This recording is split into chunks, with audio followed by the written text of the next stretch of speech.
যে বড় খবরে আমরা নজর রেখেছি, সুপ্রিম কোর্টে ডিএ মামলা নিয়ে বড় নির্দেশ দিল সর্বোচ্চ আদালত। এখনই বকেয়া ডিএর 25% দিয়ে দিতে হবে, 2 কিস্তিতে মিটিয়ে দিতে হবে এই বকেয়া ডিএ। 6 মার্চ এবং 31শে মার্চের মধ্যে বকেয়া ডিএর 25% মিটিয়ে দিতে হবে রাজ্য সরকারি কর্মচারীদের।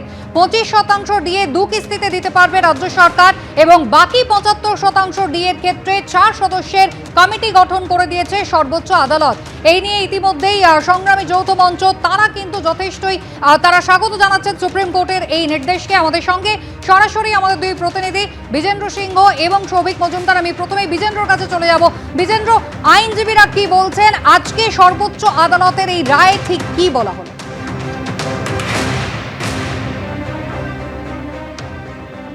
দেখো, আজকে যে রায় এসছে সেটা কর্মচারীরা যেটা চাইছিলেন সেটাই তারা পেয়েছেন। 100% যে তাদের দিয়ে দিতে হবে তারা দাবি করেছিলেন। 25% যখন রাজ্য দেয়নি তখন তারা বলেছিলেন দেখবেন অর্ডার এরম আসবে কি 100% তাদেরকে দিতে হবে, এবং সেই অর্ডারই এসছে 25% দিতে হবে ইমিডিয়েটলি, এবং তারপরে বাকি যে কিভাবে টাকাগুলো পেমেন্ট করা হবে সেটা নিয়ে কমিটি গঠন করে দিয়েছে সুপ্রিম কোর্ট, এবং সেই কমিটি কবে এবং কী ইনস্টলমেন্টে টাকা দিতে হবে সেই কমিটি ঠিক করবে। এবং একটা যুক্তি যেটা বারবার কপিল সিবাল রাখছিলেন কি ফিসক্যাল পলিসি কী হবে সেটা জুডিশিয়াল রিভিউ করতে পারে না সুপ্রিম কোর্ট বা কোনো কোর্ট সেটাকে ইন্টারপ্রেট করতে পারে না।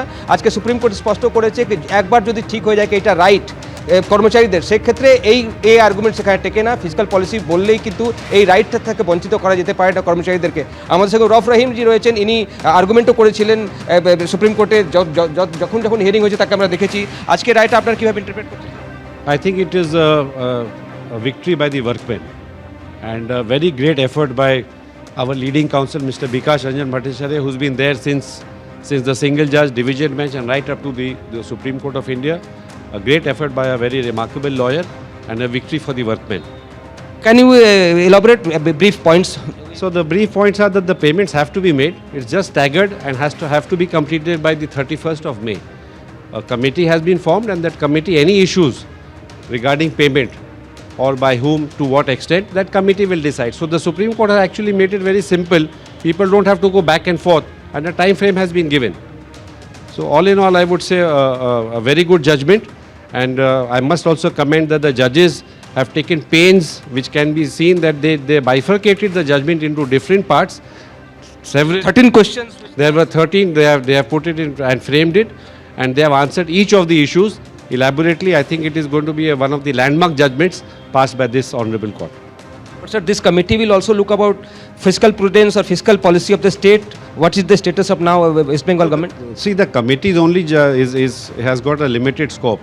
Once the dues are ascertained, then the committee stops functioning the moment it is ascertained person-wise.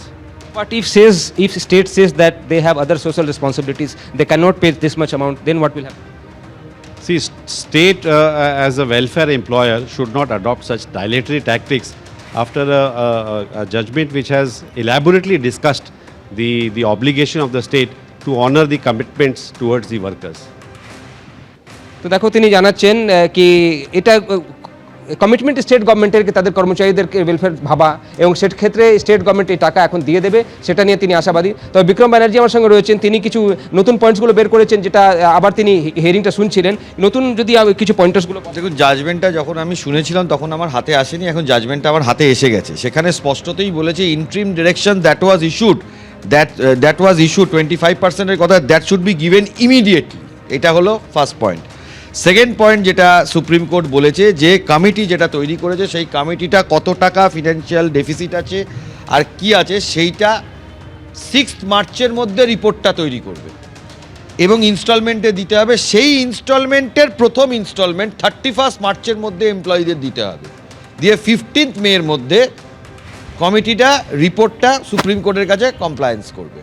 তাই জন্য ইন্টারিম যে ডিরেকশনটা যেটা সুপ্রিম কোর্ট লাস্ট ইয়ার দিয়েছিল সেটা ইমিডিয়েট দিতে হবে কর্মচারীদের, 25% উইথ ইমিডিয়েট এফেক্ট।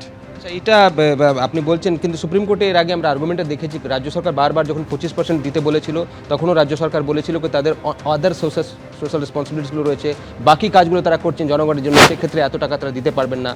রাজ্যের কর্মচারীরা হয়তো অন্য বেনিফিটগুলো পান যেটা বাকি রাজ্যের কর্মচারীরা পান না। তো সেক্ষেত্রে এই আর্গুমেন্টসগুলো কি এখন রাজ্য রাখতে পারে এই কমিটির কাছে? দেখুন, আর রাখার মতন কোনো জায়গা নেই, কারণ রাজ্য সরকার যে বেনিফিটগুলোর কথা বলছে, ক্লাবকে টাকা দেওয়াটা কি বেনিফিটের মধ্যে পড়ে? যে লোকটা সারাদিন কাজ করছে, যে পুলিশ সারাদিন সকালবেলা 6টা থেকে আর রাত্রি 12টা পর্যন্ত পুলিশ সারা তো 24 ঘন্টা পুলিশ ডিউটি করছে, তো তারা কাজের জন্য পয়সা পাবে না? তারা কাজের জন্য ডিআরএস অ্যালাওয়েন্স পাবে না? বাকি ক্লাবকে টাকা দেবে, অন্য জায়গায় টাকা বিলিয়ে যাবে। কেউ যদি মানে কোনো কারণে মারা যায়, বিশেষ করে মদ খেয়ে মারা যায়, তাতেও কম্পেনসেশন দিচ্ছে রাজ্য সরকার। তো এরা কি করলো? এরা সারাদিন তো ডিউটি করছে রাজ্যের আইন শৃঙ্খলা বজায় রাখার জন্য, রাজ্যের কাজ করার জন্য। এডুকেশন থেকে, পুলিশ থেকে, অন্য যত ডিপার্টমেন্ট রয়েছে সবাই তারা কাজ করে করছে, তো তারা সেটা পাবে না? এটা কি করে হয়? 20 লাখের কাছে এমপ্লয়ি আছে সারা পশ্চিমবাংলাতে, তার মধ্যে রিটায়ার্ড আছে যারা, বিশেষ করে ধরুন যারা পেনশন হোল্ডার, তাদের মেডিকেলের খরচা নেই। 80-90 যাদের হয়ে গেছে তাদের খরচা বাড়ে না, তা তাদের দিকে রাজ্য সরকার একবারও দেখবে না।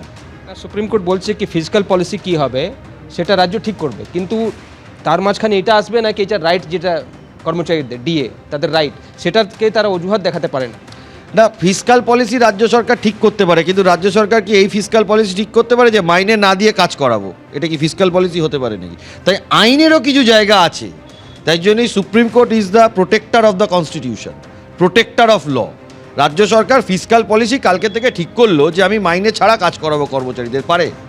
তা তো পারে না। তাই জন্য সব কিছুরই ফিসকাল পলিসি ঠিক করবে, ঠিক আছে, কিন্তু ফিসকাল পলিসিটা সেটা যদি আইনে রূপ নিয়ে নেয়, লিগাল জায়গায় হয়ে যায়, রোপার মাধ্যমে লিগাল জায়গায় হয়ে যায়, সেই ফিসকাল পলিসি থেকে বা সেই লিগাল জায়গার থেকে, লিগাল রাইট থেকে রাজ্য সরকার পিছিয়ে আসতে পারে না, বা লিগাল ডিউটির থেকে রাজ্য সরকার পিছোতে পারে না, আর এমপ্লয়ীদের লিগাল রাইট থেকে এমপ্লয়িরা বেরিয়ে যেতে পারে। একটা কথা বলুন, রাজ্যের আপনি পরিস্থিতি তো জানেনই, ফাইন্যান্সিয়াল কন্ডিশন কি রয়েছে, এই 40,000 কোটি টাকা রাজ্য সরকার কি এই অবস্থায় রয়েছে কি দিতে পারবে? 100 বার দিতে পারবে 40,000 কোটি টাকা, ডবল টাকা হলেও রাজ্য সরকার দিতে পারে। সেই ফান্ডিং ওয়েস্ট বেঙ্গল গভর্নমেন্টের রয়েছে, টাকাটা ভুল জায়গায় খরচা হচ্ছে। ক্লাবগুলোকে টাকা দিচ্ছে, পুজোতে খরচা করছে, অন্যান্য উৎসবে খরচা করছে। এই খরচাগুলো বন্ধ হলে এই টাকাটা চলে আসবে। এইটা বন্ধ করাটাও আমাদের লক্ষ্য। তো দেখো, যেটা বিক্রম বলছেন কি তারা এই টাকা দিতে পারে, কেন কি যে যদি 100% দিয়ে দিতে হয়, এর আগে সুপ্রিম কোর্টে হিয়ারিংয়ে আমরা দেখেছি কি 40,000 কোটি টাকা থেকে বেশি খরচ হবে রাজ্য সরকারের যদি টাকা দিতে হয়। সেক্ষেত্রে এই টাকা কোথা থেকে আসবে? তারা বলছেন কি রাজ্য সরকার যে অন্য জায়গায় টাকাগুলো খরচ করছে সেটা যদি কাটেল করে, সেক্ষেত্রে সেই টাকাটা রাজ্য সরকারের কর্মচারীরা যেটা তাদের ডিউ রয়েছে সেটা রাজ্য সরকার মেটাতে পারে। পশ্চিমবঙ্গের সরকারি কর্মচারী, পুলিশ কর্মী, শিক্ষক, শিক্ষাকর্মী, পেনশনার তাদের ন্যায্য অধিকার আদায়ের লড়াইতে আজকে তারা জয়যুক্ত হয়েছে। রাজ্য সরকার এবং মুখ্যমন্ত্রীর সমস্ত অপপ্রয়াস, চক্রান্ত আজকে সুপ্রিম কোর্টে ধূলিসাৎ করে দিয়েছে সুপ্রিম কোর্টের রায়। এই জাজমেন্টকে আমরা ওয়েলকাম করি। মমতা বন্দ্যোপাধ্যায়কে আগামী মার্চ মাসের মধ্যে 10,400 কোটি টাকা কর্মচারীদেরকে দিতে হবে, আর বাকিটা যেটা হবে সেটার দায়ভার পরবর্তী সরকারকে নিতে হবে।